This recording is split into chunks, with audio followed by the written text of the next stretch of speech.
order the meeting of the Planning and Zoning Commission of February 17th, 2010. Would you please stand and join me in the Pledge of Allegiance? Pledge allegiance to the flag of the United States of America and to the republic for which it stands, one nation, under God, indivisible, with liberty and justice for all. Okay. Would the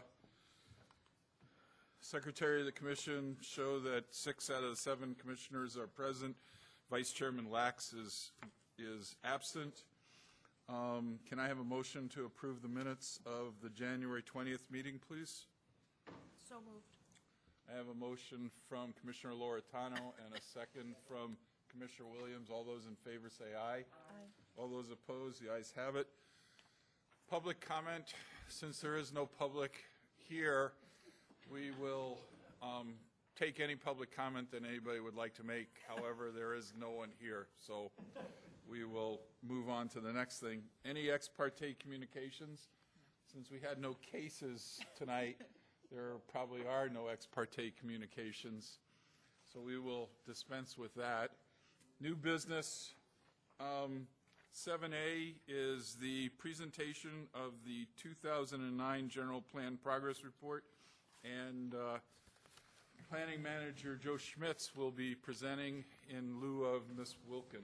Take it away, Mr. Schmitz. Mr. Chairman, Commission members, good evening. This is the presentation of the annual progress report on the General Plan. As you know, it's a requirement under state statute that we develop an annual report on the progress of the general plan, and this one is the report for 2009.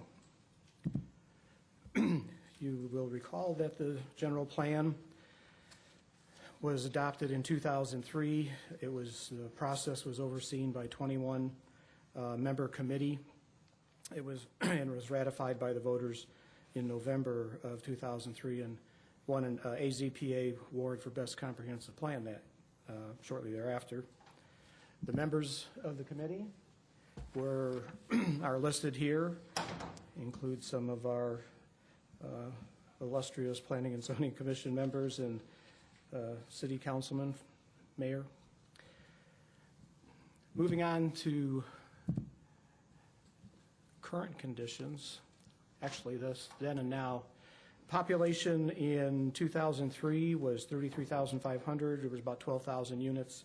The city was 117 square miles, and the municipal planning area was 135. In January of this year, the population estimate is 66,431. The number of units is 24,032.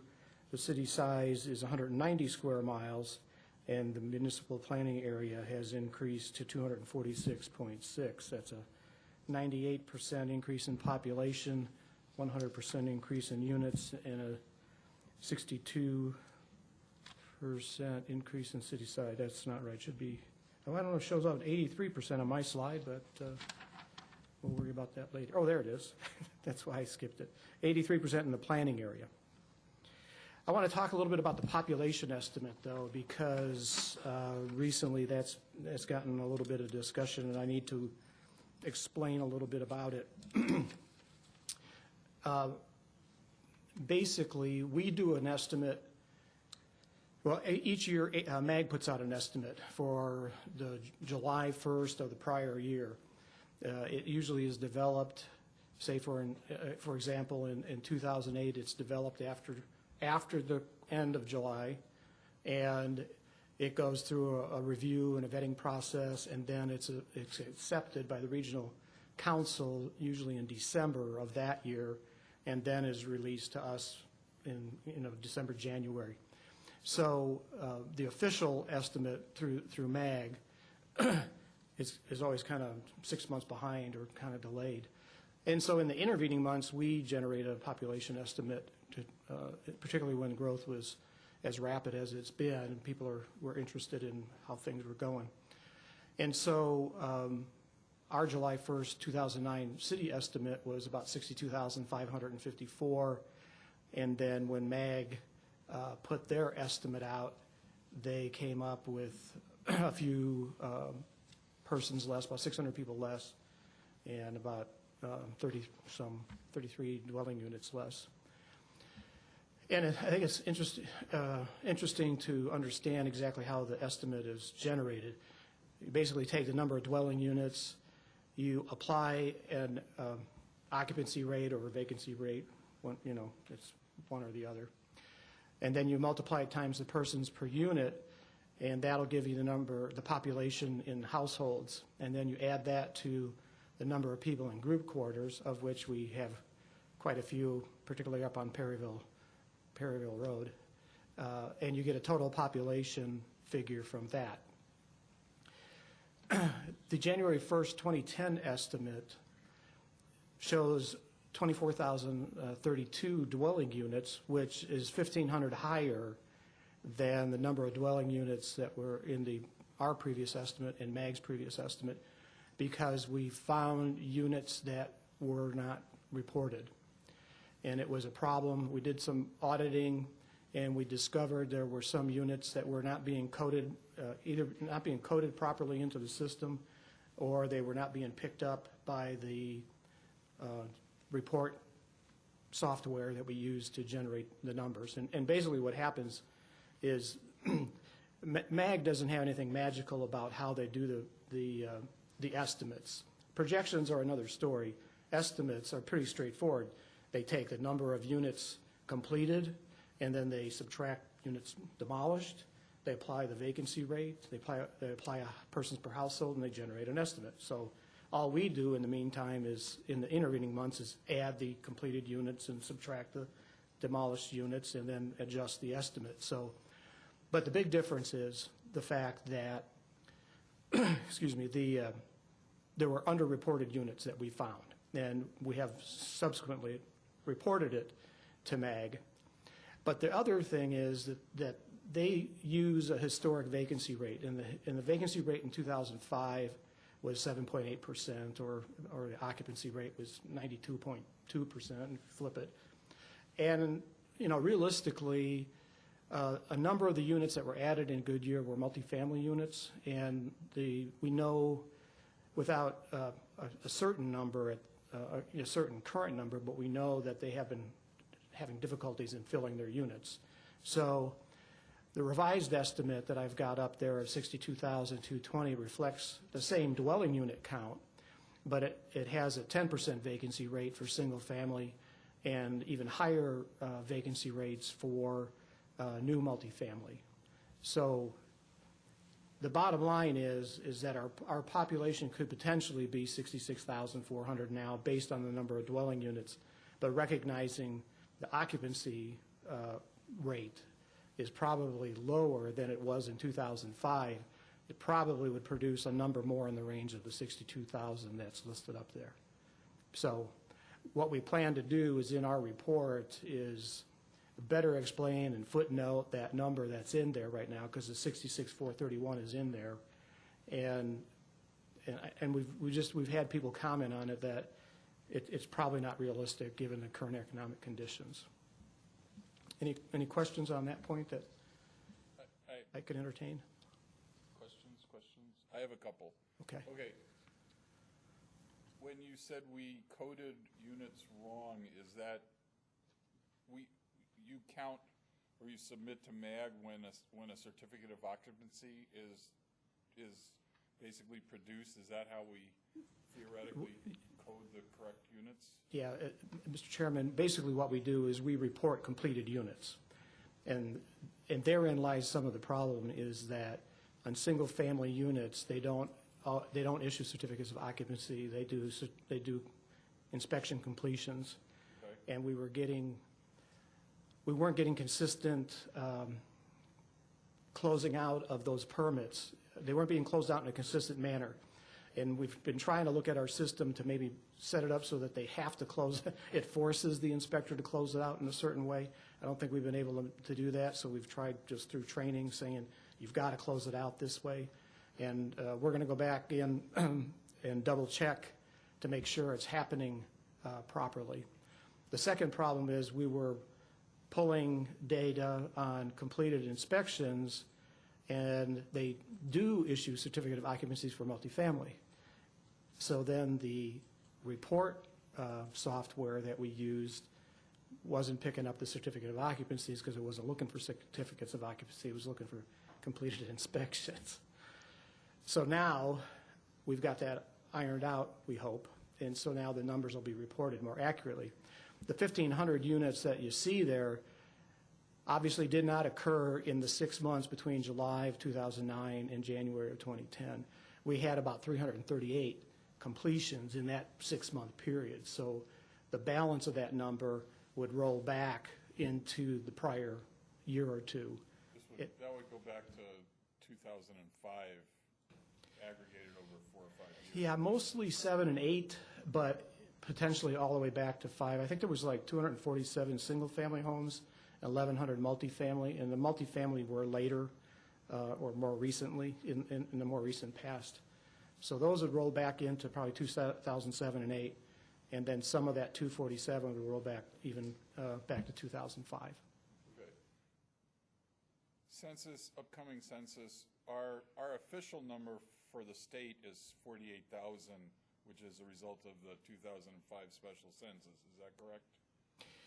Well, it is as far as, I guess, as far as an official census number. As far as money goes, our official... Well, MAG produces the estimates every year, and I think they are used and turned into MAG as the accepted number. So, in state shared revenues, we get money based on the MAG estimate, not based on the 2005 special census number? I believe it's a MAG estimate, because otherwise you'd really get shortchanged. Communities that were growing would really get shortchanged. Okay. And then the 2010 census, we should have some preliminary numbers in January, February of 2011? Should have official numbers by April 1st of 2011. Yeah. That would be an official total population or the official whole demographic, whole set of numbers that the census produces? Well, it's the demographic number, because they're using the short form census and they do the economics with the long form, which not everybody gets. The long form went away. Yeah. Okay, so you'll get a city population, and you'll get all the spreads on age and everything else, all the normal. A year from the census, there'll be numbers that you can do demographic studies on, and et cetera. Right. Approximately April of 2011, we'll have the new demographic numbers that'll give us the dwelling units and the vacancy rates and persons per household. But as far as the detailed information, I think there's another lag for that because of the long form. Okay. All right. Thank you. Okay.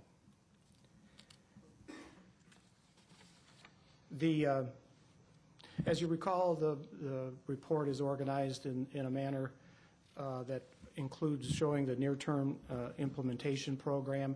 It lists the activities that were recommended to be undertaken in the near-term implementation program, which you recall was adopted about a year ago for the second 5-year period of the plan. The activity is described in this column. The objective and achievement is listed in this column. The purpose is listed in this column. Who has lead responsibility in terms of the department is listed here. Whether it provides input to the Smart Growth Scorecard score is answered in this column. Then the priority dates along with the priority number and the priority year are listed in this column. And then what resources and what other stakeholders and resources might be required to complete that activity. And this is representative of the whether the project status is, whether it's planned or whether it's underway or whether it's completed. And then this column gives you some indication of the progress and what's going on with that particular item. There were 33 near-term implementation activities identified in the 2009-13 program. 11 are underway and 22 are planned, and the activity has not yet been started. Recapping for you for 2009, There were 7 map amendments and 2 text amendments.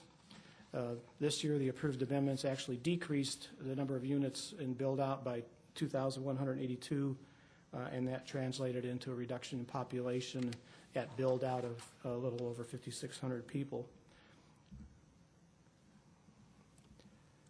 There have been 31 general plan amendments since approval of the plan, 20 majors. There's one that is still pending, 10 minor amendments, and 4 of the 31 were text amendments. Just kind of recapping, since 2003, we increased the planning area by 112 square miles.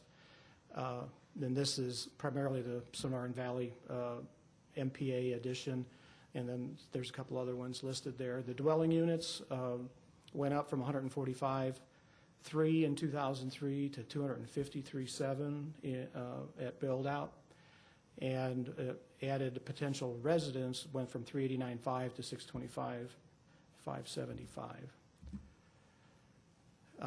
As I indicated, the dwelling unit build-out is 253.721. There's about 24,000 units built, which puts us at about 9.5% toward build-out.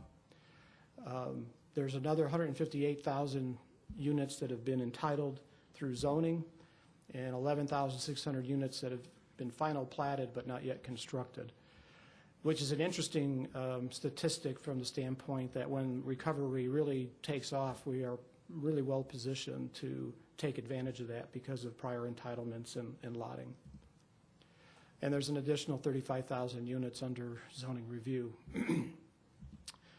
And then for the build-out population, we expect north of I-10 there'll be about 42,000 of the 625, 68,000 from I-10 to the Gila River.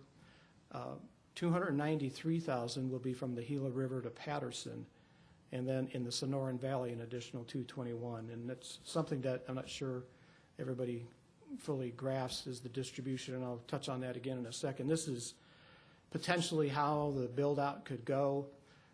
These are actual numbers through 2000. 2010's an estimate. The balance are MAG estimates through 2035, and then after 2035, it's basically a 3% growth rate with 2% after 2055. And of course, it doesn't always work out this way. I mean, it'll be more of an S curve. You'll never reach build out. I mean, there'll always be room for units to be added. Buildings get removed, new units get put in. But this is just a reflection of how it could turn out. North of I-10, about 56% built out right now. I-10 to the Gila River is about 40% built out. Gila River to Patterson is only 3% built out, and then the Sonoran Valley is effectively 0% built out. Over the years, from 2005 to build out, the percentage of population in each of these planning areas will shift. Currently, 38 to 40% is north of I-10, 42, 44% is in the central area from the I-10 to the river, and 17% is in south of the river to Patterson, and then probably less than 1% south of Patterson. But over time, that'll shift, and when you get to build out, then only the population north of I-10 only represents 7% of the city. I-10 to the river will be about 11%, and then the southern planning areas will make up over 80% of the total population. Reporting on the jobs to housing ratio, currently we have 17,000 jobs to 24,000 homes. That's a 0.71 jobs to housing ratio.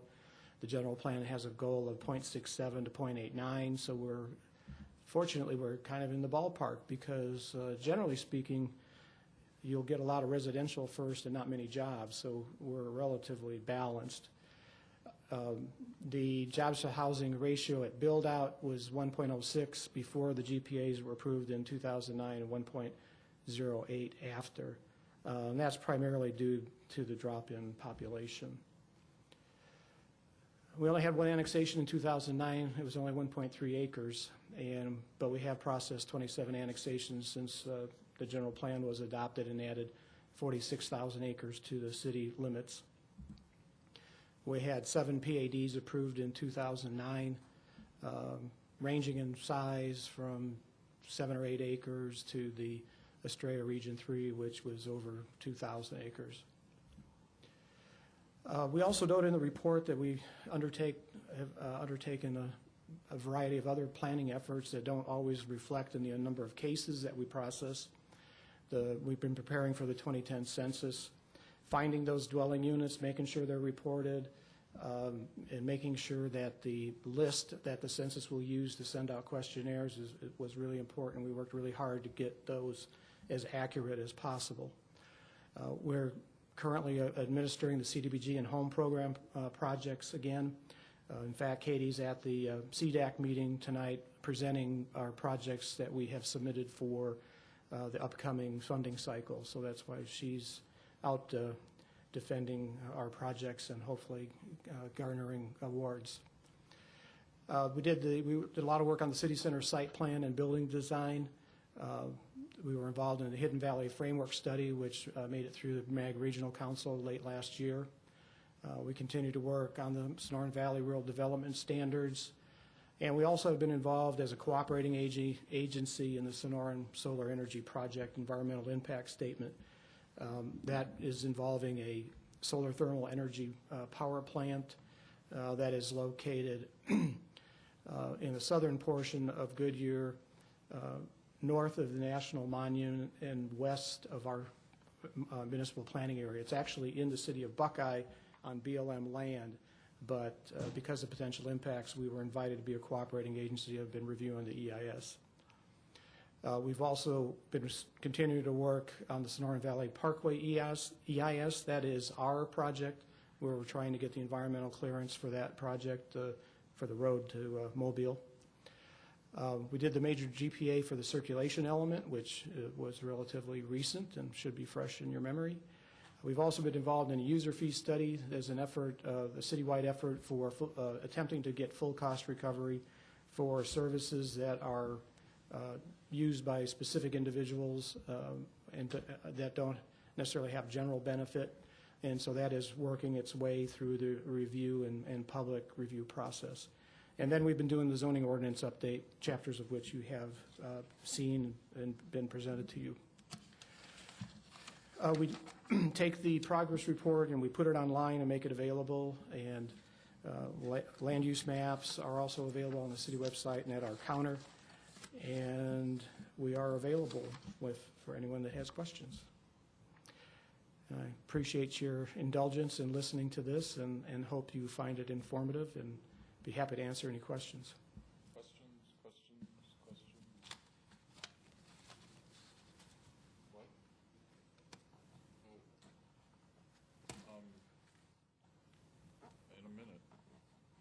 Would the public like to ask a question or make a comment? Okay, thank you. Commissioner Loretano. I just have a question. There was a couple in here that I noticed, like some infrastructure projects said because of funding, obviously. Is there any stimulus money for any of these coming that you know about or anything along those lines? Commissioner Loretano, the only stimulus funding specifically that I'm aware of is money that it was going toward the design of the bridge over Bullard Wash on Yuma, and I know that that is progressing forward, but I'm not aware of any other specifically with stimulus funds. I believe the park and ride facility. Oh, There was some stimulus funds on that. Of course, I-10 Yeah. stimulus funds, but we're exploring some other opportunities, but those are the only ones I'm aware of. Other questions? Questions? We in the first 5 years we completed 42 activities, and then we came up with the new 5-year plan. We have 33 activities that we're doing, none of which have been completed. Is that correct? not at this point. And we think that some of them are going to be completed this coming year. Well, so we next would year, hope so. So the next year at this time, we will have completed some of these activities. I would fully expect to have some of the activities completed by the end of next year, or end of this year, in next year's report. What is our time, and then there are other activities that are unfunded because Right. of the budget situation. what is our time frame for the next general plan committee workup? Do you expect it to be as long and as lengthy as the last evolution of that item 5, 7, 8 years ago? Well, I guess that's kind of there's a two-pronged answer for that.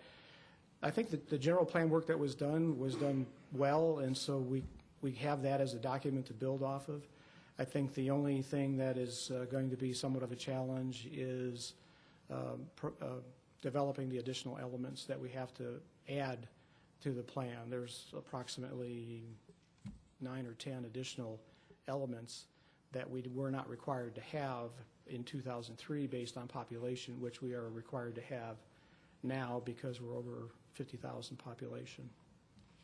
So that effort, but I see that to some extent as being more behind the scenes effort of developing those, and I don't think that we'll spend hopefully as much time on as we did last time, unless there's a significant displeasure with the current plan, which I don't sense at this point. Did we do some optional elements at the last plan that were not required, but we decided to do some? And do we have those to work off? There were a couple that we did that we were not required to do, but I believe one of them wasn't required, kind of regardless, and then one of them did count toward ones that we didn't have to do, but have to do this time. So coming back to my next question, when do we have to have that general plan voted on by the citizens, and then work me backwards? When do you start the process, or have you started the process already? We've started it data aggregating and data cleaning, which is part of the process to make sure that we have good based information to work from. And we expect to complete that probably by summer of this year. And we're shooting for a target election in the spring of 2013. So the committee work would probably be done, the bulk of it, 2011, 2012 timeframe. So that's kind of what we're looking at right now, okay. that we have time at the moment. Unfortunately, we have less staff and we have less money. So we're rethinking our strategy as to how to get it done. Do you envision hiring will we hire another outside consultant to manage the process again like we did last time? Well, we've kind of gone back and forth in terms of what would be the best way to do it. I think we're capable of doing it, but I guess I have to wait and see what transpires with the upcoming budget cycles and revenue stream. Okay. So I'm kind of hedging my answer a bit. That's fine. You'll get asked a year from now. Well, that's fine too. We're in a period of still in a little bit period of uncertainty until we kind of sort some of that out. If you didn't hire an outside consultant to manage the process, would you have to hire some contract people to do the additional work behind the scenes during, for a 6-month period or a year period? Yeah, I think it probably would have been a better answer to say that we would probably, even if we did it or try to do it ourselves, we would probably use some outside assistance. There are some techniques out there that the City of Surprise had used as part of their public participation process, where you present ideas and goals and strategies, and people have the ability to vote. I understand you're using that, I think, at the Budget Committee. You've got electronic voting, and the City of Surprise did that with some of their planning, and it's really cool. I mean, you really give people an opportunity to weigh in instead of just coming up to a microphone and saying, I think this, or writing it out on a card. You get instantaneous feedback where they get to answer it, and So we're looking at some of the public involvement techniques like that, which what we could pull in to the process without actually, hiring that person to run everything. So it will require some outside assistance and help, and it all depend on what our staffing level is at the time. But you envision spring of 11 would be when the Citizens Committee would be formed to go through the process and take the process for a year. Right. So, I think we're good till spring of 11 before we make that decision. I'm done with my questions. Anybody? Commissioner Schlosser? You had mentioned the 1,500 single-family unit discrepancy. Yes. What's the total amount of single-family units for 2009? Do you know? Under the current estimate, we're using 24,032 as total number of dwelling units, and the breakdown is it's about 2,000 multifamily, and then the balance in single family. For 2009? Mm-hmm. And then for the Sonoran Solar project? Yes. Who's the city person that's working on that? I am, along with Harvey, and we have an internal project team that is reviewing the documents. Okay. How's that going? It's going fast. It's on a fast track because of the potential of building and generating jobs and green energy.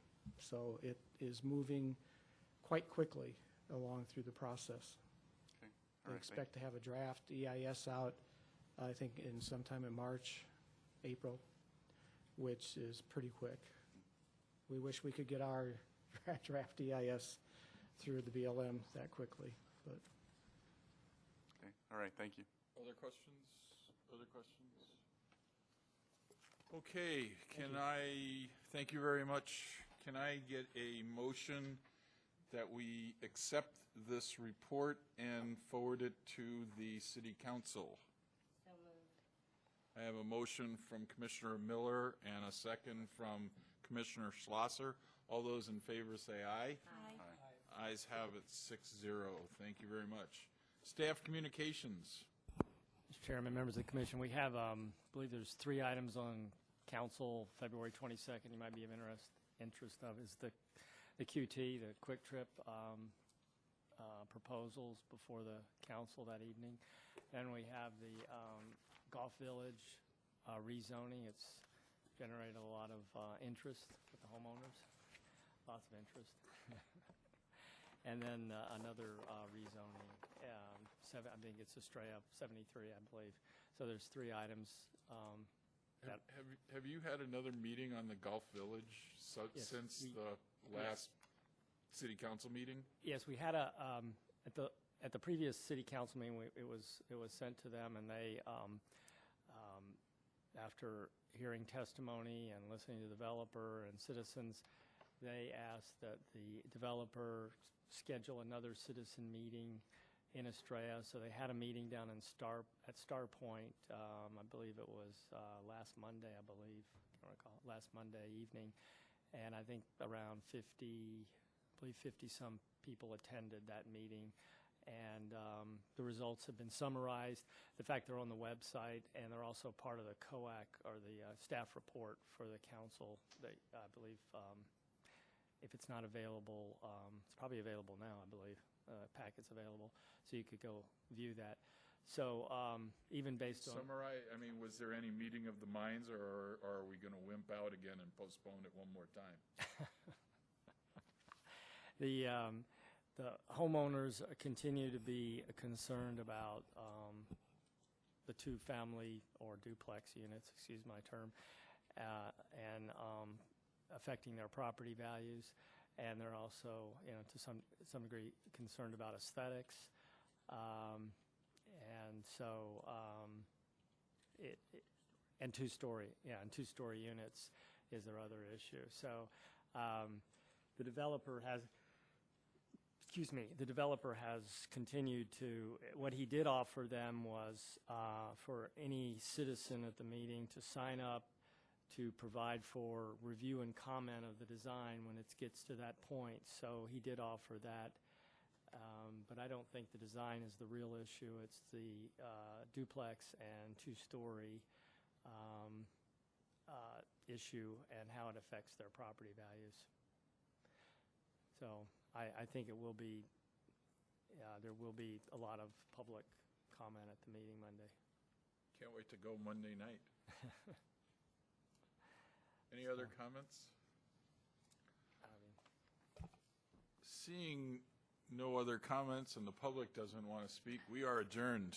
That's a record.